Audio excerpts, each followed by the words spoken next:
black helicopters, government corruption, waging war on the New World Order. It's all right here on the Jon Arthur Live Radio Show. Now, live from his worldwide command post in the studios of WXEI, 95.3 FM in Crestview, Florida. Here is Jon Arthur.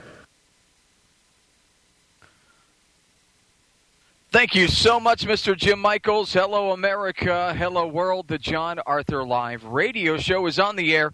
We're broadcasting live this evening right here in the studios of WXEI 95.3 FM, the talk of Crestview. Coming up this hour, lots of good stuff to talk about, including, of course, what happened today. I'm going to give you the update. We had a huge day today. At the courthouse. And things went very smoothly, I have to admit. Very happy with the outcome today. We'll talk about that. We'll also talk about, of course, what's going on in Baltimore, Maryland. Insanity reigning supreme. We'll talk about candidate Hillary Clinton blaming those Baltimore riots on income inequality. So we'll talk about that as well, and we will also talk about the war for the future, humanity's secret destiny revealed. So we'll talk about that. We'll also talk about martial law, police, National Guard invading the Baltimore streets. It's just a wacky, wacky time to live. If you'd like to be a part of the show, love to talk to you. All you have to do is pick up your telephone. We'll try the toll-free lines tonight, 877-777-WXEI, 877-777-9934. Be a part of the show.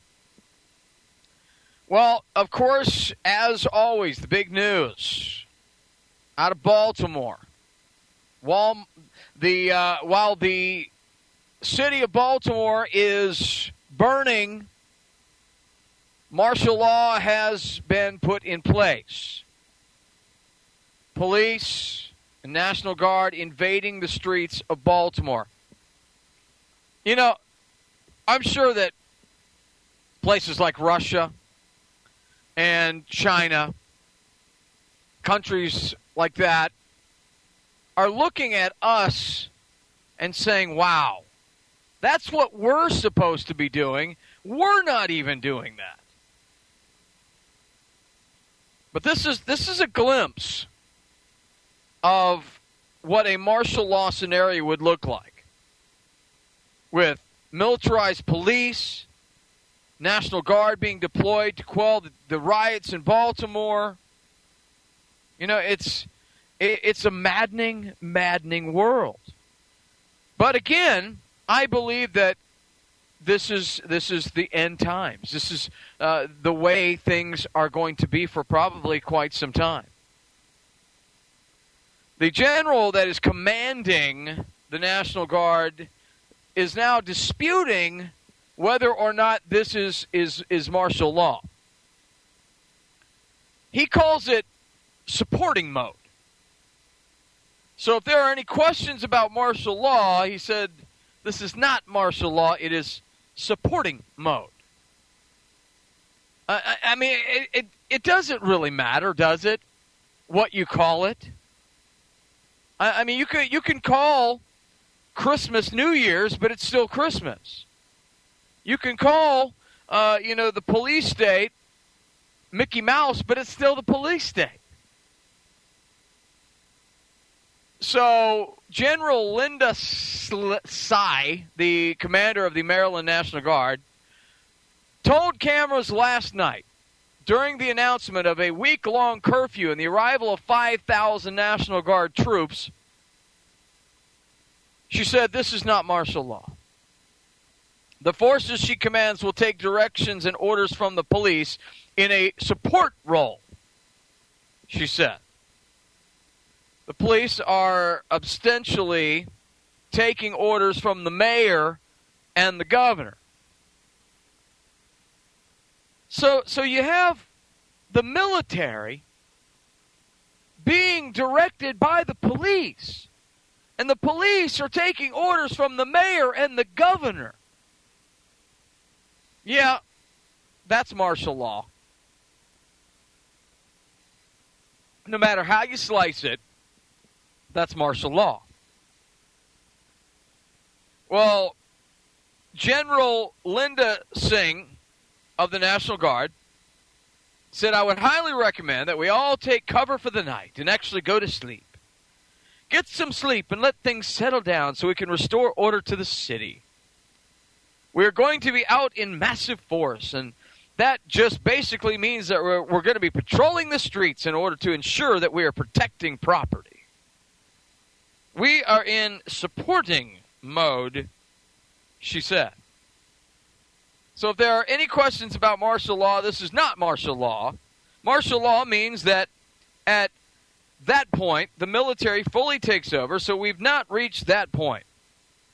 I repeat, not reached that point. We're in support of the police department, and we are taking our direction from the police department as to when we are going to go out to support them.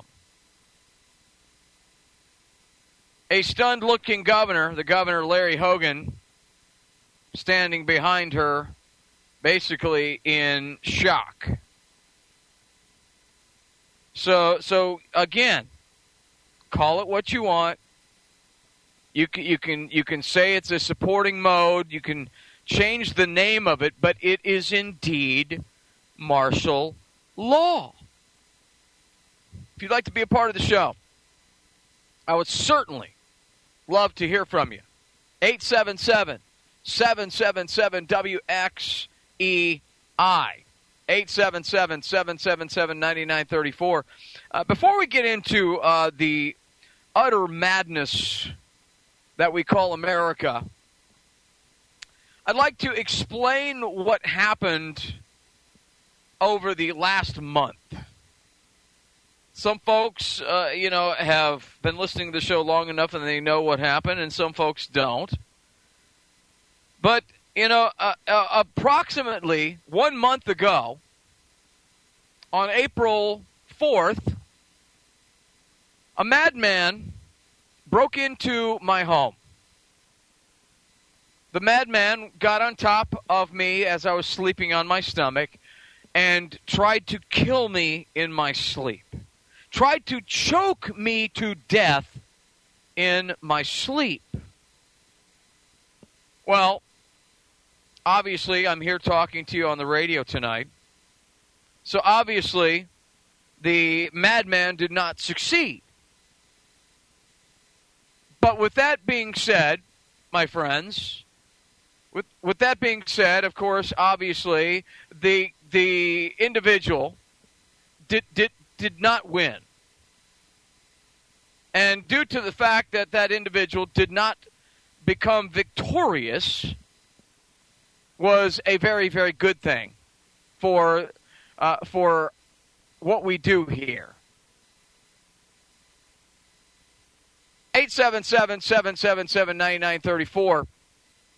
And but today was a big day. I went to court this morning at around 8:15.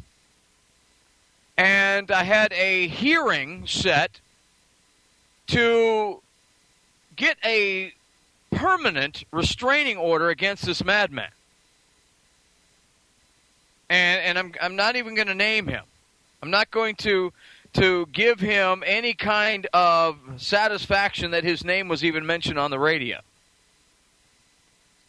But with that being said, the madman sat on the other side of the table from me this morning, and I was very happy to explain to the judge what happened. How I fought him off, how he did not succeed in killing me, but that I certainly would appreciate a restraining order from this guy so that he never is able to be around me at all.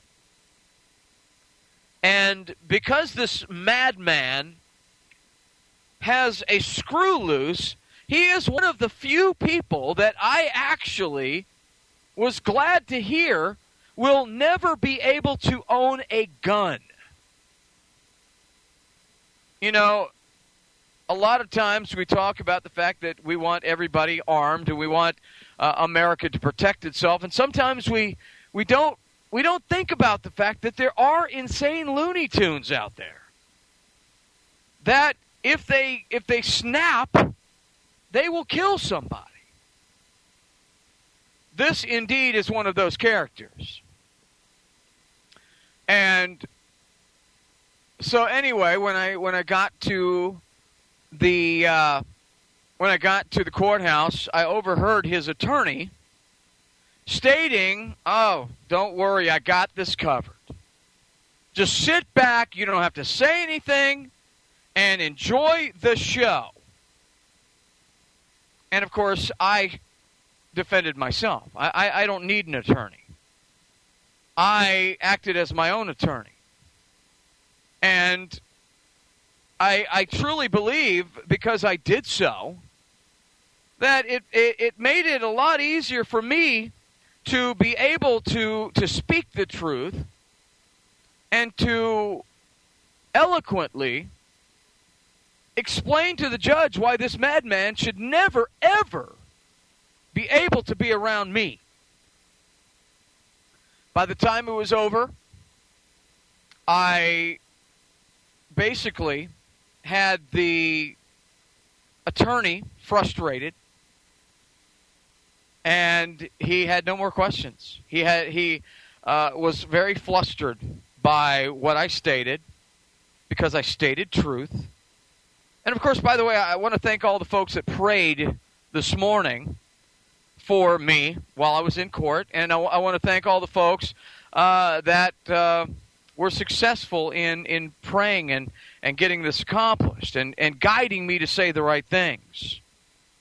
Because by the time it was over, the judge said, "Okay, anybody have any more witnesses, any questions, comments, concerns?" No. "Okay, I'm going to grant you, Jon Arthur, your restraining order. I'm going to make it permanent." And she addressed the madman and said, "Mr. Madman, you will never be able to be around John for life." Her words, not mine, "for life."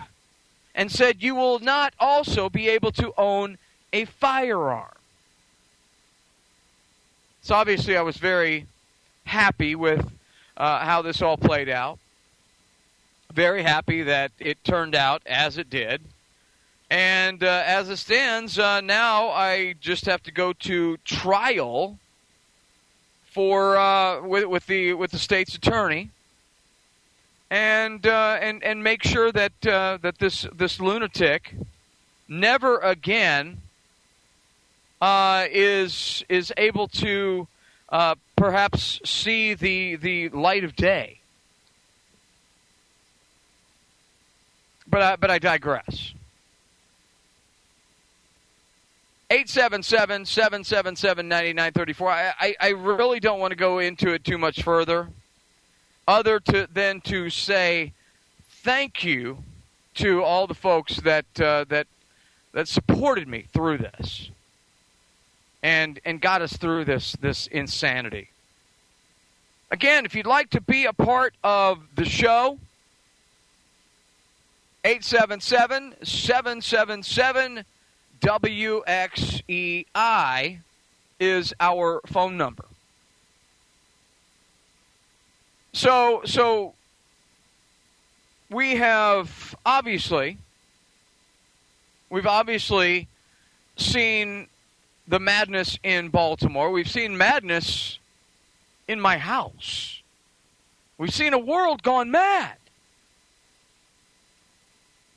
And, but of course, with martial law in Baltimore, the National Guard is trying to explain away that, well, it's not technically martial law. Technically, it's a supporting role. It's kind of like being a supporting actor. You're not really the actor, but you are basically a supporting actor. Well, Hillary rotten to the core, Clinton in the news.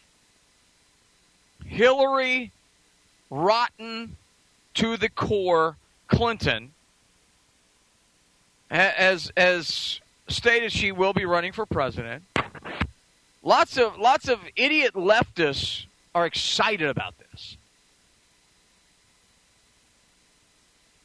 Well, presidential wannabe Hillary rotten to the core Clinton is basically toting the Democrat Party line, speaking out on income inequality and on race in response to the Baltimore riots. Of course, it's all because it's the white people's fault. And because these people just don't have as much money as some white people, it's the white people's fault, right? Hillary rotten to the core, Clinton said in a speech billed as the first major policy address of her presidential candidacy, "Our goal must be truly inclusive and lasting prosperity that's measured by how many families get ahead and stay ahead," Clinton said in a speech billed, again, as her first major speech of her presidential campaign. "How many children climb out of poverty and stay out of prison? How many young people can go to college without breaking the bank?"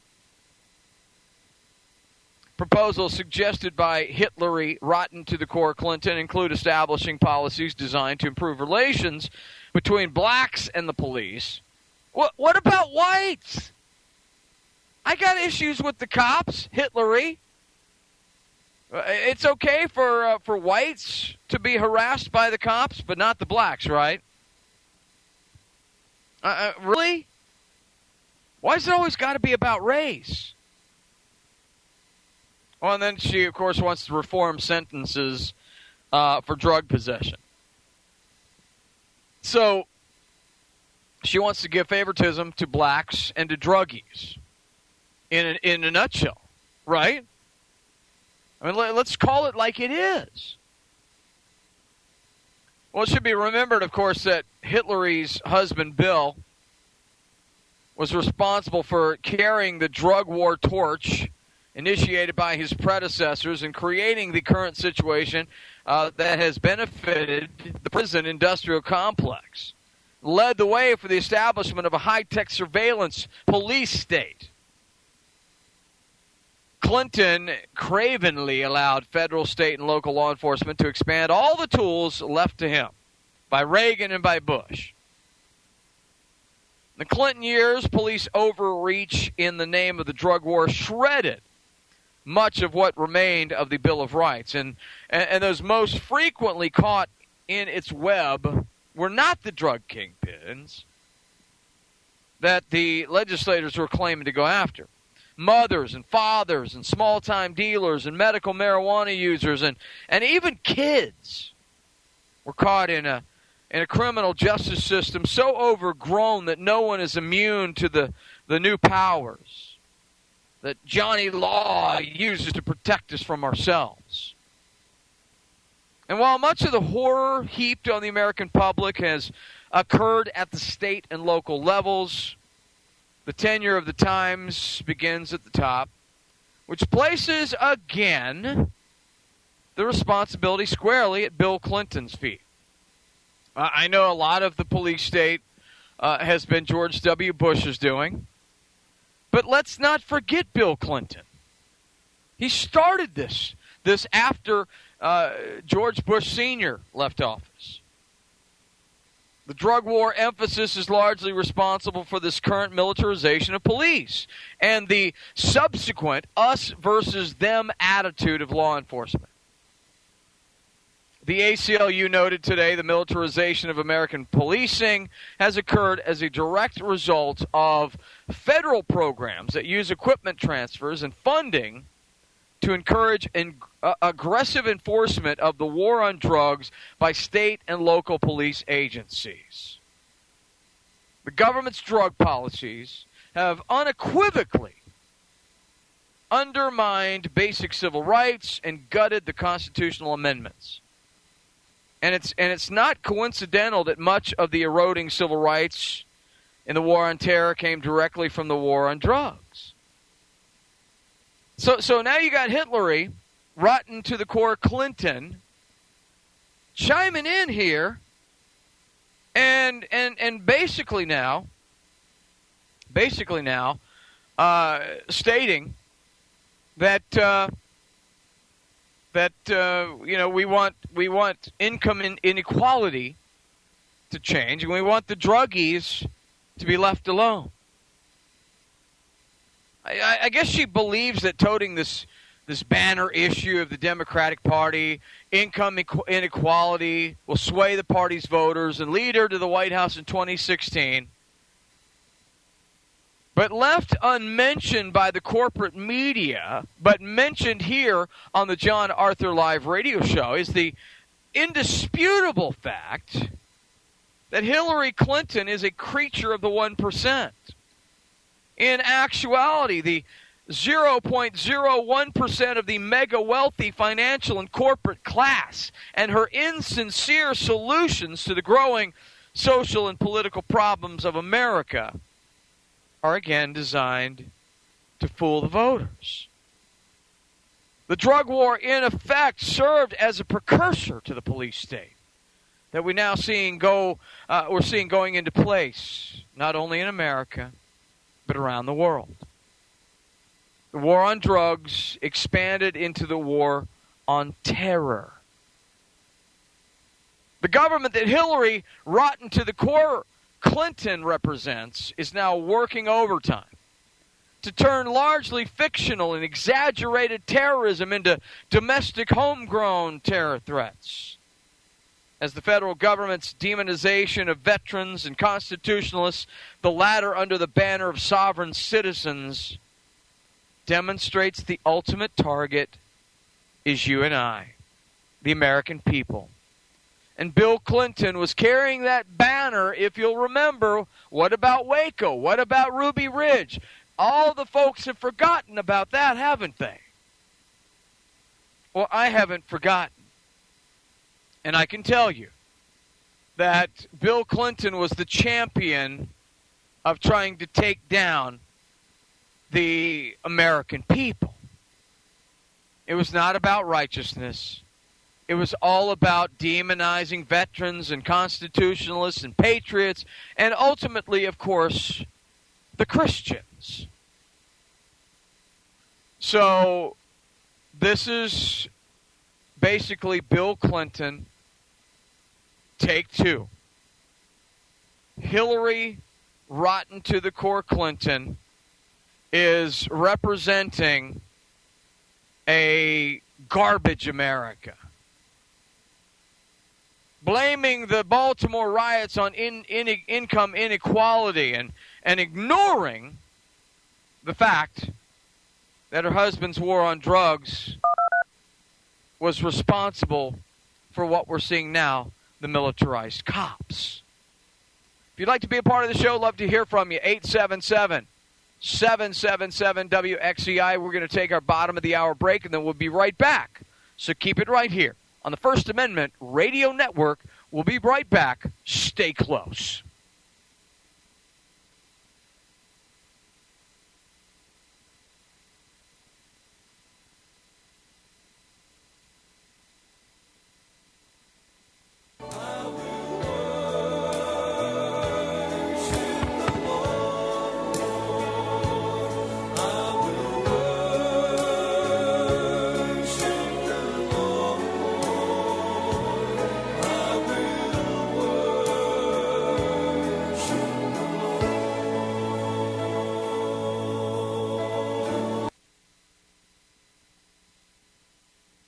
I pledge allegiance to the King of Kings, and to his kingdom come, on earth as it is in heaven. One holy nation, and our Heavenly Father, grace, mercy, justice for all. Since the beginning of time, kings have sought it, nations have fought for it. It has been traded, It has been borrowed. It has been purchased. It has been stolen. There's a reason for it. To secure the blessings of liberty to ourselves and to our posterity, invest with the security of gold and silver. Call Discount Gold and Silver Trading at 1-800-375-4188 or visit discountgoldandsilvertrading.net. Listen to Financial Survival with your host, Melody Cedarstrom, right here on FirstAmendmentRadio.com at 4 p.m. Eastern or 1 p.m. Pacific Time. Visit discountgoldandsilvertrading.net or call Discount Gold and Silver Trading at 1-800-375-4188. Toll free, 1-800-375-4188. I know you all want answers, and believe me, so do I, and I'll do my best to get them. Have you seen the Left Behind movies? Have you read the Left Behind fictional book series? Not everyone believes Left Behind is true prophecy. Some may even regard as conspiratorial the mainstream re-release of the Left Behind movie with actor Nicolas Cage portraying the main character as an attempt to further reinforce in the minds of all this perception of false prophecy in order to condition the masses for the play about to begin. Because they see the world stage shaping to fulfill what they have been led to believe is sound biblical interpretation, a left behind rapture scenario, this false view of prophecy is reinforced in the mind, not only of its adherents, but also includes those who have been merely exposed to the specific media. Is it possible that false prophecy can be fulfilled? The rapture theories have always been in dispute. Pre-trib, mid-trib, and post-trib disputes have risen up in exclusively evangelical circles of recent history, so that when true believers don't suddenly disappear, this element will easily go by the wayside when all see a new Jewish temple begin to be built. Will this be part of the great delusion that will come upon the whole earth? It seems that this great prophetic delusion has already overcome practically the entire American evangelical and Christian world. Get the book, The Rapture Will Be Canceled. To learn more, visit crosstheborder.org. That's C-R-O-S-S, crosstheborder.org.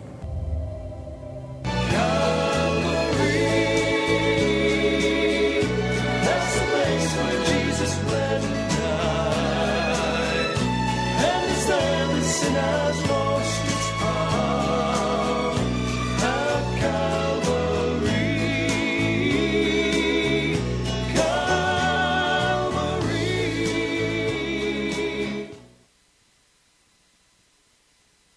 33 minutes after the hour, you're listening to the Jon Arthur Live Radio Show, coast to coast and around the world. Welcome back to segment number 2 of the fastest hour on your radio. If you'd like to be a part of the show, I'd love to talk to you. All you have to do is pick up your telephone and dial toll-free, 877-777-WXEI, 877-777-9934. Be a part of the program. If you're just joining us, Hillary Rotten to the core Clinton is in the news. She's running for president, and she's blaming everything on race and everything on inequality. I mean, when is this woman going to get with the times? I mean, how old school is all of that? Really, we haven't progressed past blaming everything on race. And trying to be all cool with the drug dealers. I'm a little flabbergasted by it, to say the least. If you'd like to be a part of the show, again, 877-777-9934. I actually just checked the account and the transfer of our toll-free line. It's a nightmare trying to get this number transferred over, and I'm starting to get frustrated with it, and I think I'm probably going to lose my cool one of these days.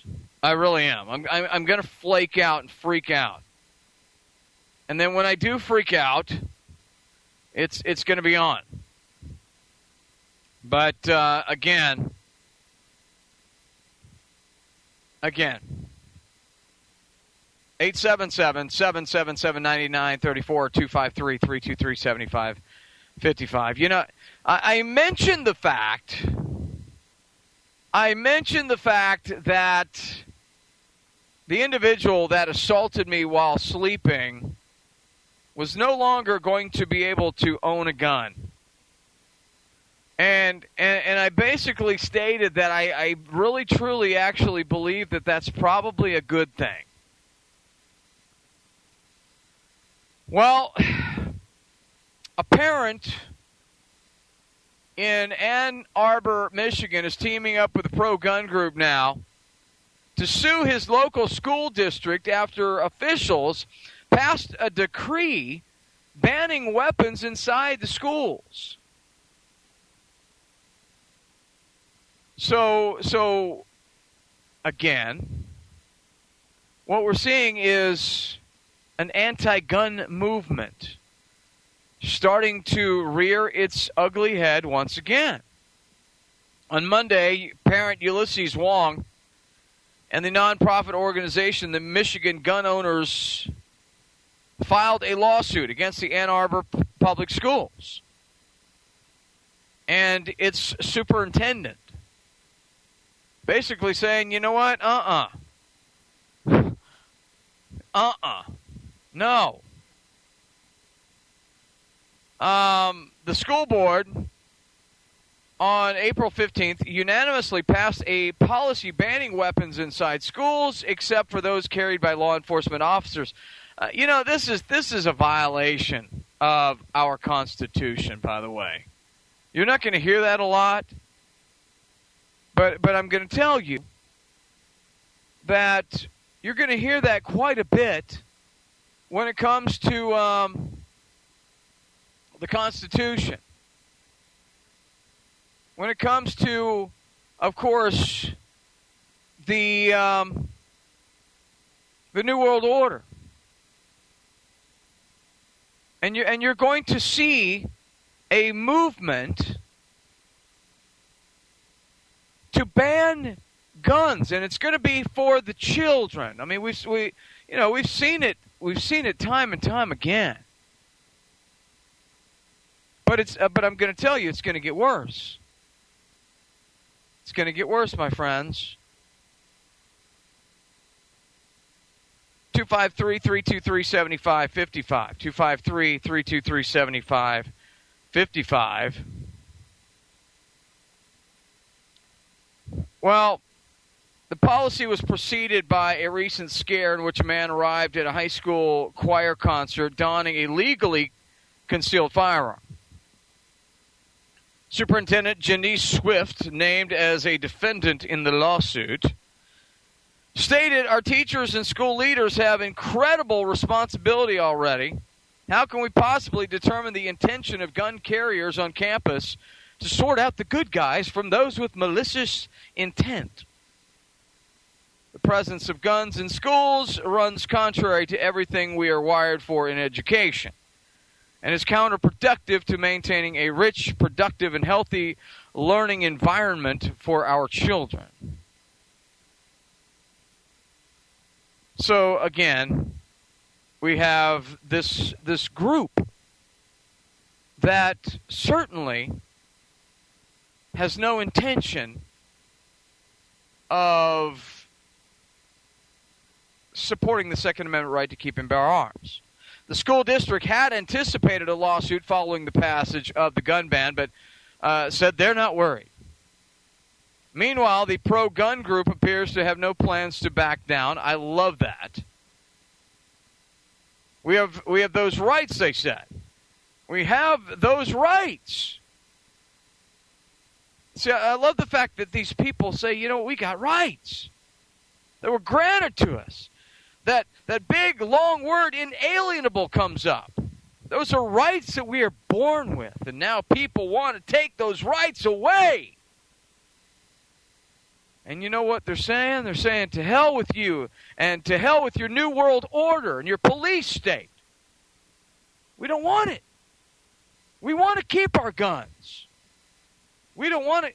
We don't want anything to do with your police state because your police state stinks. Well, interesting story, and I like this. Speaking of the police state, the headline, cop ticketed for parking in a handicapped spot. What kind of a police officer parks in a handicapped spot? What a scumbag. Well, citizens are applauding after a police department in Wisconsin held one of their own accountable. I do like that. I like the fact that the police department itself said, you know what, okay, one of our own is trying to be above the law. We need to take matters into our own hands. So earlier this week, a Monroe officer received unwanted attention when he was photographed parking his cruiser in a handicapped spot at a Quick Trip convenience store. The photo made its rounds on social media and eventually made its way back to the department, which, along with various complaints, prompted them to investigate the incident. In an update today, police said their investigation found that the officer in question violated the law and was issued a parking ticket. The same parking ticket that would have been issued to anyone else that had parked in a handicapped stall without handicap status. See, I like that. Facebook followers responded positively, believe it or not, to the news. Celebrated justice being served as a mild victory. Thank you for being transparent and holding him accountable, one commenter exclaimed. Indeed, the cop was only held accountable after an ordinary citizen snapped and shared the photo of the cruiser, another testament to the power of citizen journalism. The public's demand for police accountability has even spread to America's youth, and I like this. I like the fact that Americans are finally saying, you know what, we do have the power. We've got the power, and we're going to exercise it. We're going to take our country back. We're going to take the police state back. We're going to hold the police state accountable. So this is a good thing, my friends. 877-777-WXEI. Now, speaking of the Second Amendment, I'm a little let down by a report coming out of Baltimore and the Walmart store. A Walmart in Baltimore is now refusing to sell ammo to customers in the aftermath of the riots that have swept this week in the city, according to journalist Charles C. Johnson. Johnson, who has written for the Wall Street Journal and the Weekly Standard, related how his cousin, who lives in Baltimore, was turned away by Walmart during a bizarre exchange that suggests the retail giant has instituted a policy to remove ammunition from its shelves. No ammo on the shelves. This is at a store 30 minutes from downtown. If you couldn't specifically ask for what you wanted, they refused to sell it to you. However, another customer who specifically asked for a certain type and amount of ammo was also turned away empty-handed. The Walmart employee told the individual that any ammo which wasn't visible on store shelves was unavailable as a result of a policy that had been put in place. Customer to which the Walmart employee responded exactly said, I don't see any ammo on the shelves. Some would probably applaud Walmart for the decision to restrict ammo given the chaotic scenes witnessed on Monday afternoon. But in failing to exercise discretion in deciding who gets to purchase the ammunition, obviously Walmart is helping to ensure that property and business owners are left defenseless. This is what people don't understand. Left defenseless against these violent mobs. Well, no information has yet been published on whether ammunition and gun sales have spiked in Baltimore after this week's riots. In the aftermath of violent unrest in Ferguson, Missouri last year, many gun stores reported frenzied buying sprees as alarmed residents sought to protect themselves from any further disorder. So it was basically, the sales expanded, not depleted. So, but Walmart in Baltimore refusing ammo sales is becoming a trend. Not just there, though. I mean, we've seen, a lot of Walmarts now not selling guns, not selling ammunition, and changing their policies. And I again see that as a problem. Well, speaking of a problem, the FBI now in the news, and this is very, very reminiscent of the police state. Homicide convictions nationwide are being overturned due to the FBI's questionable forensic analysis over the past 30 years. It has now been decided that the FBI sent innocent people to their deaths for decades, using junk science to condemn the accused, sending innocent people to their deaths. It's all, again, part of the police state, my friends. Part of the martial law, part of what this police state New World Order has in mind for you and I. It's not a pretty picture we're seeing these days, folks. In reality, it's not a pretty picture. 877-777-WXEI. 877-777-9934. So let's recap. Let's recap, my friends. We've seen a rotten to the core Clinton-Hillary movement that is now praising the police state while trying to give amnesty to the drug dealers. We've seen the police state expanding, martial law now being called a different name. Not saying that that obviously it is a changed entity, because martial law is martial law, right?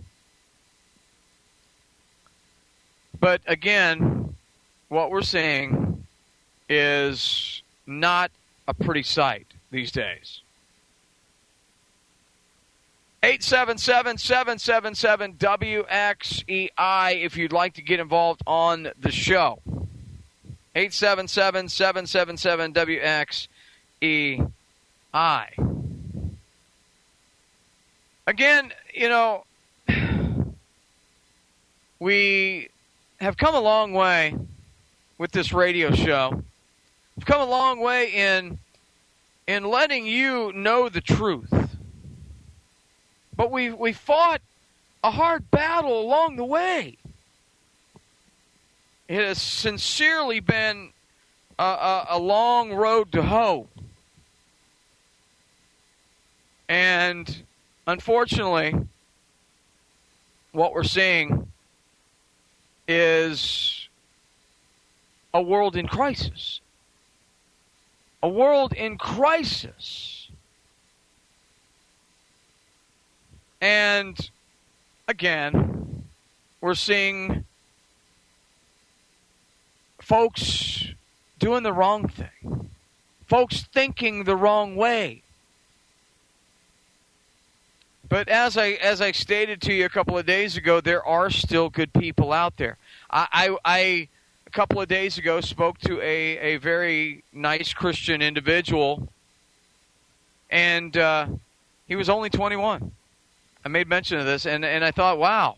So there are good, godly Christian folks in their 20s. I almost fainted because I thought this is it. I thought that this was it. I thought, you know what? It's over. Days of grace are over. And they may certainly be that way. But again, it's nice to know that there are still good people out there. Well, you may have heard during the break with the news at the top of the hour that gas prices are rising again. I can tell you that is now hindering the economic growth in America. You know, the economic growth in America was thriving when gas suddenly went down to $1.79 a gallon. Now that it's averaging at least $2.50, $2.60 a gallon, the U.S. economic growth is now slowing to 0.2%, grinding nearly to a halt again. The story off the Washington Post, the U.S. economy ground nearly to a halt in the first 3 months of this year, according to the government data that has been released. So exports plunged. Severe winter weather helped keep consumers indoors. And now on top of that, you add gas prices that are rising, and we got a problem. The gross domestic product grew between January and March at only 0.2%. The U.S. Commerce Department said, adding to the picture of the economy breaking sharply after accelerating for much of last year, that the pace fell well shy of the 1% mark anticipated by analysts and has marked the weakest quarter in a year now.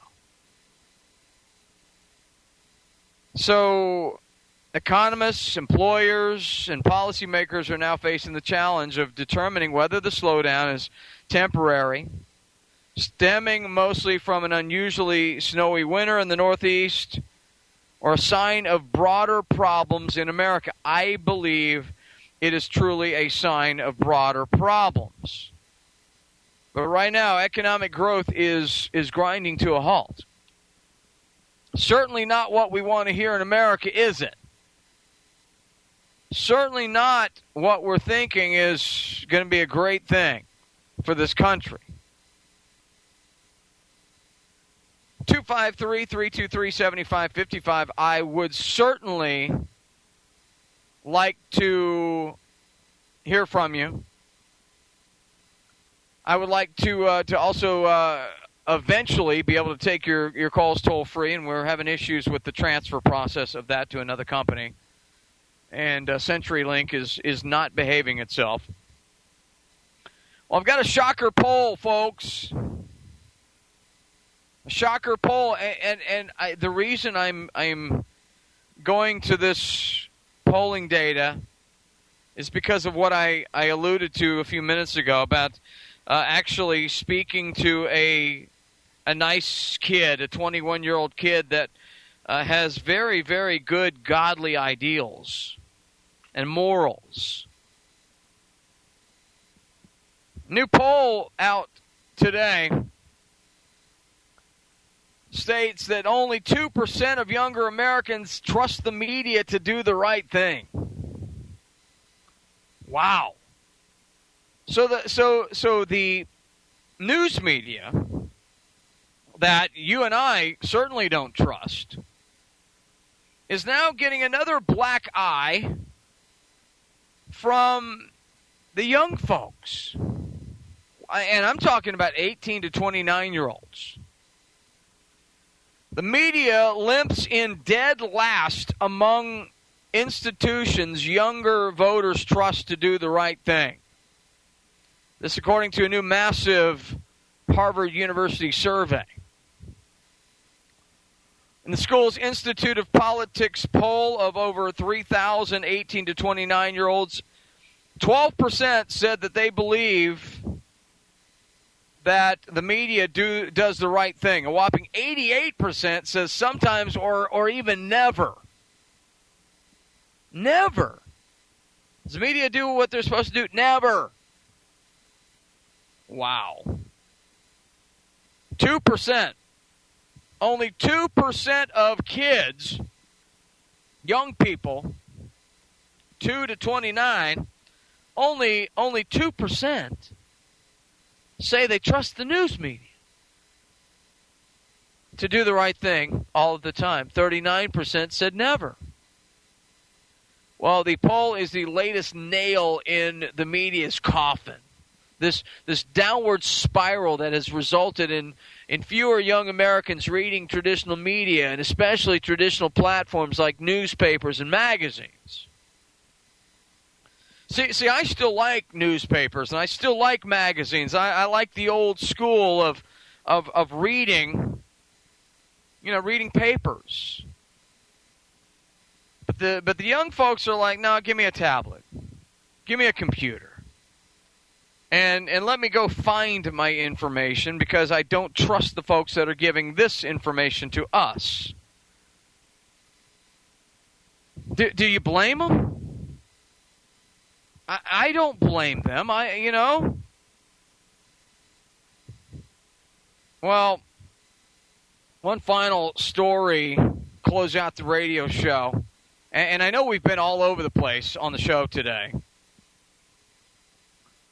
I know we've been all over the map today, but, it's been a big news day. Well, Christian leaders are now threatening civil disobedience. This, if the Supreme Court legalizes gay marriage in America. The blunt warning: we will not obey. That's the blunt warning of a group of prominent religious leaders sending to the Supreme Court as they consider same-sex marriage. We will not obey. I love that. You know why I love that? Because that's some folks actually saying, you know what? We're respectfully warning the Supreme Court not to cross that line, that they stand united together in defense of marriage. They said, make no mistake about our resolve. Well, there are many things we can endure. Redefining marriage is so fundamental to the natural order and the common good that this is the line we must draw, and one we cannot and will not cross. Lots of big names signing that declaration: Rick Santorum, Mike Huckabee, John Hagee, Franklin Graham, etc. All right, folks, we're done with this edition of the Jon Arthur Live Radio Show. Tomorrow we'll have a rebroadcast. We'll be back on Friday to do it all over again for Open Line Friday. God bless you. God bless America. Keep it right here for more great programming on the First Amendment Radio Network. Thanks for listening to Jon Arthur Live.